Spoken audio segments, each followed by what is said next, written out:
Hello, it's Wednesday, September 17th, 2025, and this is an update to Kevin's layout near Union, Michigan. This trip has been sort of monumental in the fact that we spent quite a bit of time putting up his backdrop. This is a pre-printed product that he found that's really, really wonderful. It comes in sections as long as 96 inches.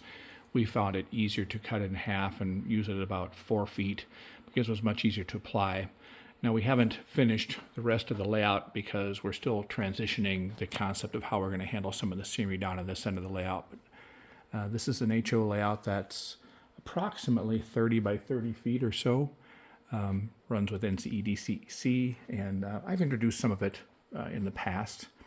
But in addition, there was quite a bit of wiring to do. There had been quite a bit of additional track added.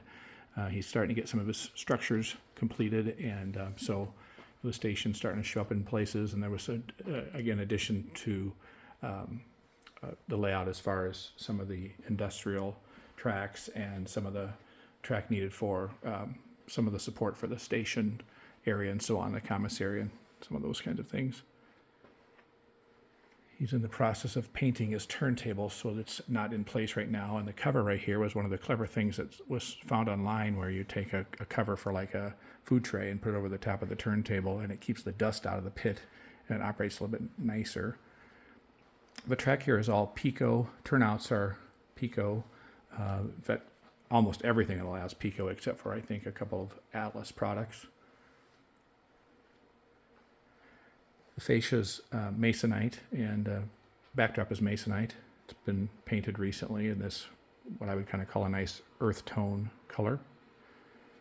One of the things that we did for this layout is there was a spot where the separation for the two lines was pretty great, and decided to treat them as two different places versus trying to tie the scenery in together.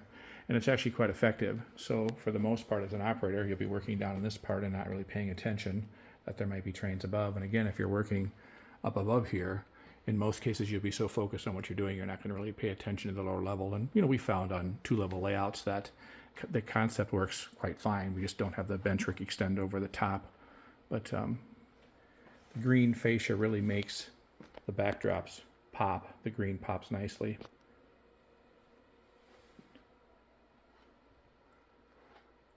So as the structures get put in place, it really helps us visualize scenery so much better. Back in the corner here, this is a newer section where the track has been completed for a steel mill.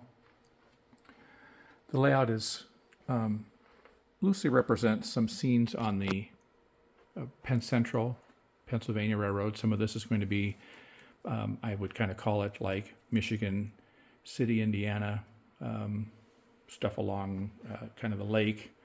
And then some of this area probably feels more like, maybe a little bit like Pittsburgh, where the station is elevated and all the freights go through the station and come out and go around a sharp curve. And of course, some of this is probably, sort of a Pennsylvania feel. We didn't specifically model Horseshoe or some of those kinds of things. But another thing I want to show you is he found these wonderful 3D printed tunnel and tunnel portals, where the interior of the tunnel is printed in 3D, and then you tell the manufacturer what your radius is, what your width is, and so on, and they come together as really, really nice